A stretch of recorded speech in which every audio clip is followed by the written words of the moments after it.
Hi, and welcome to this edition of the InFOCUS video podcast from the Radio and Television Business Report. It is presented by .fm, streaming social, podcast, or broadcast. Get a .fm domain name by heading over to get.fm today. And today we are chatting with Jennifer Scilabro. She is the Chief Growth Officer at Ribeye Media, an ad tech platform powering more than 100 local television stations, enabling them to monetize their digital and streaming offerings through unified spot sales. To learn more about Ribeye, we welcome Jennifer to our podcast, and it is great to have you here from Cleveland, Ohio. How are you? I'm doing well, Adam. Thank you. It's great to be here. It is wonderful for our audience to learn a little bit more about Ribeye. They may not be wholly familiar with what Ribeye is and what its programmatic platform can deliver. Can you briefly share how it works with local television companies and, of course, with marketers and advertisers to help bring in dollars across every platform where one can find local TV station content today? Sure. I think it would be helpful, though, if I shared some of my background with why I'm with Ribeye. I think that would be helpful to the conversation. As I've spent pretty much the bulk majority of my career inside of local media organizations. I started out carrying a sales bag in Cleveland, selling radio advertising, moved on into television, and eventually helped build sales divisions for broadcast groups like Nexstar across the industry as they were transitioning online. So fortunately, that experience gave me a real front row seat to the last 20 years of this change, from linear television to streaming, and really now where this world is demanding that media is bought across multiple screens simultaneously. So all of those things are great, and I do think that the core fundamentals of local media, thankfully, have remained immensely strong. They still have these trusted brands, these large audiences, and deep relationships with advertisers in their markets, and I don't think that can be understated. However, I think the challenge isn't necessarily advertiser demand. Local media is not obsolete. It's literally just unsupported. So all of that being said, this is what brought me to Ribeye. I experienced a lot of that tech load. Leaving local media for me was very intentional, coming into ad tech. And I think many of those issues that I faced leading digital ad sales were caused by some of those legacy systems. And my hope is that with Ribeye, I can help drive some of those changes. So Ribeye, at a high level, is really here to help local media companies sell and activate advertising across all digital channels and extended networks through one unified workflow. So historically, broadcasters built digital revenue by layering new products on top of existing systems. So you might have one platform for programmatic display, another for video, another for streaming, et cetera, all having separate buying paths, data, and reporting tools. So over time, that just created so much drag, so much operational drag and fragmentation. So Ribeye basically simplifies that. We provide a single platform where media companies can plan those campaigns, forecast inventory, use AI tools within the platform to learn and ideate for their clients, educating them along the way, and then they can activate those buys across multiple digital channels and report performance that way. So this means a seller can walk into a client meeting, build an integrated campaign that reaches audiences across streaming TV, video, audio, et cetera, and not have to coordinate 5 different tools behind the scenes. So advertisers love that because they get what they love, which is unified, performance. They can see it transparently, and really it supports that that vision that SMBs are looking for, to not think of media in terms of silos. Jennifer, it's probably safe to say that programmatic advertising is here to stay, yet there still may be some apprehension among some sales teams based on this perception that it will take jobs away. Now, how is this an example of technology that is really designed to make ad sales teams more effective and proficient? Yeah, so from my experience, I think the apprehension stems from a lack of understanding on how the tech can help you. So it's not unusual. Try deploying a CRM, a customer relationship management tool for sellers, and see what their reaction is. You're moving their cheese, creating repeatable processes that might be uncomfortable to start, but over time they end up saying, why didn't we do this sooner? And I understand where the concern comes from. I again started my career as a seller. I did all of that. I managed building plans and proposals, entering all my own orders. But I think the seller's role has evolved. The buyers demanded it and the local businesses have demanded it. So programmatic tech actually removes the mechanical work around selling, but not the relationship side of selling. It allows for real-time transactions, deeper use of data, and frankly offers sellers scale beyond their local DMA. And the automation really just speeds up those processes so that they happen faster and with fewer manual steps. And the goal is to have less swivels in the chair. So instead of spending hours and hours coordinating systems and reports, the seller can spend time doing what they're actually great at, which is understanding their client's business and growing the account. So in many ways, programmatic technology is just bringing that modern operational efficiency and transparency to ad sales. And what I see across the industry when those workflows are simplified is sellers become way more proactive and productive, and that data gives them that level of transparency, which really breeds trust with their clients. Is there a particular case study or example from some of the benefits to implementing a unified order to cash platform? And it's a way broadcast stations can bundle linear, connected TV, digital inventory. That's all exciting. And to bring more spot revenue is certainly, I'm sure, on the minds of a lot of people trying to figure out the how. So where do you guys come in? Seems to be a pretty good solution for some of these companies scratching their heads. Yeah, I think the simplest answer is time savings. A simplified workflow allows sellers to really sell campaigns the way advertisers want to buy today. Second, when those workflows are unified, the seller can stop thinking about separate digital products, making sure that they achieve each line item budget, which they've been required, and start really thinking about total audience reach. So this changes the narrative of program selling to audience anywhere selling. And frankly, it drives up deal sizes. I'd say third, reporting, when it becomes unified, it keeps advertisers sticky. Advertisers see that performance across those channels in one place. It gives the rep an opportunity to keep those dollars inside and shift strategy in real time versus losing it potentially to search and social, for example. And then fourth, and I think the biggest one that every leader inside of the organization will want is margin. So growing company margin. And what Ribeye allows our partners to do is really reevaluate their tech stack, potentially requiring fewer systems, perhaps eliminating business intelligence tools like TapClicks or Looker.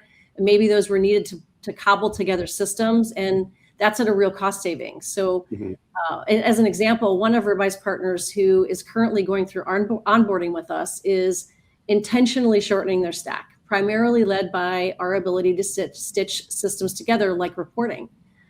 So their goal was to eliminate TapClicks and save a few $100,000 a year. And that's one small example. So looking ahead, I think one of the things we're also working on is integrating traditional broadcast inventory into that same workflow. It's still in development, but the long-term vision is to allow broadcasters to plan across and basically run campaigns on both digital and traditional inventory through a unified tool. But even now, simplifying just the digital side alone is a massive step forward for most of these groups and gives broadcasters that huge operational lift to scale revenue and drive margin. Super. Well, let's take a quick break right now with a word from our sponsor. We'll be back more with Jen Scilabro at Ribeye Media in just 30 seconds. So stand by. This is the InFOCUS podcast from the Radio and Television Business Report. Be right back.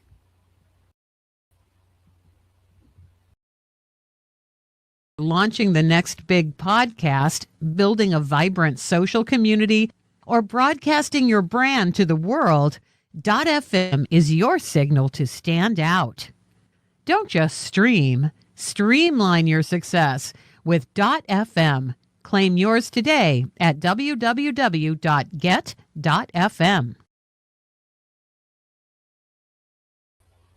And we're back with the Radio and Television Business Report InFOCUS video podcast. Our guest today is Jen Scilabro, the Chief Growth Officer at Ribeye Media. Jennifer, with the release of first quarter 2026 earnings, the Not so great year-over-year comps associated with strong political advertising in the 2024 U.S. election cycle will most likely ebb. And we understand that there's a bit of a benefit to controlling the earnings wobbles in a non-political year with what Ribeye offers. I'm wondering if you can pretty much elaborate a little bit on that, because that's certainly, I'm sure, a big topic of conversation right now in particular. Of course, it's a great question. Anyone who's worked inside of local broadcast knows how cyclical revenue can be in these years. Political years create these incredible spikes, and then the following year can look like a downturn simply because those dollars aren't available. So really, I think in these non-political years, the focus really shifts from driving efficiency and margin growth. So historically, much of that digital revenue was built by stacking those systems on top of one another. And that's very expensive and pricey. So in non-political years, the stacking of those systems and fragmentation only shines brighter on that operational drag. So sales teams are having to spend more time prospecting new business, right, to drive more, generate more revenue, but they get caught in spending more time coordinating systems, pulling reports, and manual workflows. So they're really just burning out. There's so many hours in the day, and they'd rather they not be spent on non-revenue generating activities. So when the stack is slimmer and the processes are unified, a few important things can happen. One is sales cycles move faster, so giving them more time to do new business. Campaigns launch more quickly, making clients immensely happier. And reporting becomes easier for advertisers to understand, and that leads to stickiness and retention. So outside of pure workflow and speaking to margin growth, one benefit to how we go to market at Ribeye is that we aren't tied to one specific demand side platform or DSP. So because we sit on multiple DSPs, we're agnostic to inventory supply. So we can access inventory from multiple sources, which allows us real flexibility to become very competitive in pricing. So this is a direct margin play for broadcasters, and it can allow them to either have more working media for their clients, which just means larger campaigns, more conversions, or better results for their advertisers, or they can adjust market pricing and be more competitive to grab share. So in the end, all of this translates to greater operational efficiency and better margin performance, which is really, really important when political revenue just isn't there to smooth it out. So Jennifer, we took a peek at your LinkedIn profile, and we saw that you've been an account executive for Magic 105.7 in Cleveland back in the late 90s. Hello, Lanigan and Malone fans. I was one of them. You were also in sales at WOIO TV and WUAB TV in Cleveland, rising to integrated marketing manager at Ribeye Media before their sale to Gray Television and Gray Media, as it's known today. From there, you went to Local TV LLC as their interactive VP, and that was between fall 2008 and December 2013, which just seems like, I don't know, a few years ago. Right. That company was then acquired by Tribune, and then you departed in fall 2015, and you later served as Senior Vice President of Sales Enablement at Nexstar, which of course purchased Tribune. Looking back at all of that experience and at watershed moments for digital media, is there one thing that you can say helped fuel the industry as you see it today and leading to your efforts at Ribeye? Yeah, I think honestly, the biggest watershed moment was the rise of connected streaming TV, led by the massive increase in consumption due to COVID. To me, that was when the light came on. Everything changed from having to quickly make sure everyone was spinning up the right tech to support it. But the pure increase in total streaming audiences and that shift opened up a completely new opportunity. It allowed broadcasters to extend their audience reach far beyond their traditional footprint. Instead of just selling advertising within their own DMA and on their own to audiences, they suddenly had the ability now to scale campaigns across video and streaming environments beyond their DMA, outside of their markets, or at a deeper level of audience targeting than they could support alone with their own inventory. So I think that expansion was incredibly important, and at high CPMs for streaming TV, it was much better than selling display ads, right? And online video on the website. So selling that premium video at scale was something they knew how to do and what they did best. So I think from the perspective of jumping on something and really understanding it, they did that. At the same time, tech began to make it possible to integrate those audiences into broader strategies, which allowed them to package, linear and digital together in a much more meaningful way. Mm-hmm. So when I think about the industry today and, what we're doing at Ribeye, a lot of it comes down to enabling that next phase of scale. And I think that, local media really needs this infrastructure boost that allows them to fully activate those assets. And that's really, really what motivates our work here at Ribeye, and honestly, my work. Given your radio experience in the last few moments we have of this podcast, I'm wondering if there is an audio equivalent to what you do at Ribeye. We've talked a lot about connected TV, and we see so much explosion in interest from advertisers and consumers. But what about on the audio side? Is there any equivalent? Is there a connected audio? Is it podcast, or is it something completely different? Yeah, honestly, so we do support audio with streaming audio campaigns as well as podcasts. So we do have deals in place where we can run at scale audio campaigns. We actually have a couple of broadcast partners who focus on radio, and they use us in that supportive way. So similar to how connected TV works, the same works for audio, where we can access that streaming inventory at scale on all the providers that everyone knows, the iHearts and Town Squares and those, as well as the podcast environments like Spotify. Okay, final question. Mm-hmm. As we graduated college in the same year, and we are not giving that out on this podcast, we're seeing retro technology acculturation happening with college kids today. And it's really fascinating, at least to me in particular. So if you were given the opportunity to choose just one of the following, I'm just curious what it would be. An original Nintendo with a duck hunt gun, a portable mini boombox with a cassette player, or would it be a Nokia 2110 dumb phone? Oh my goodness. So I think for me, that one's pretty easy. I'm going to go with the dumb phone, the Nokia dumb phone, because that thing was indestructible.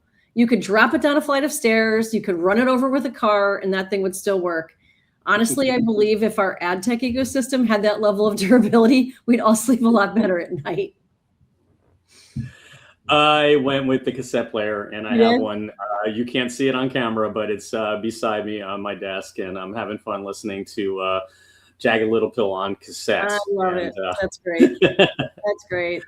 Any final thoughts before we wrap up this podcast, Jennifer, about what we've been talking today? We're certainly connected in so many ways, and I think that the big message here is that one must not look into this world that we're in, cloud of fear, that This is an opportunity, and there are ways to mesh what we know and what has been proven, especially with the big picture and the total audience reach that broadcast television has, and monetize the popularity of fast TV, which is not going anywhere. Right. Yeah, I agree. I think the biggest message I would say is look inside of your systems. The sales teams need the ability to sell in a friction-free way, and part of that it really drives deeply into the systems that they're using every day. So if those things can be looked at, and you can find ways to skinny that bundle down into tech that really assists them across all media types, I think that's the first place to look. And honestly, there's money to find. There's expense savings to find within that, rather than trying to hit headcount, because all of that work that the headcount is working ends up going to someone else, and it usually goes to the sellers at the end of the day. So let's fix the root of the problem and work on the tech, connect those systems, and I think they'll find areas to be more efficient and to drive bottom line growth. Super. Jennifer Scilabro, Chief Growth Officer at Ribeye Media, joining us from Cleveland. Thank you so much for being on the InFOCUS podcast today. Thanks so much for having me. It's been great. And we certainly thank Jen for talking a little bit about some of the tech advancements that we know broadcast media is a little bit interested in, perhaps a lot interested in, and may not fully understand. With that, we want to thank you for watching this Radio and Television Business Report InFOCUS video podcast. It was sponsored by .fm, streaming, social, podcast, or broadcast. Get a .fm domain name by heading over to get.fm today. Would you like to be on this podcast? We are accepting guests for upcoming episodes across the spring, including our very, very special pre-NAB show episodes. Just send me an email. My email address is right down there on the screen, adam@rbr.com.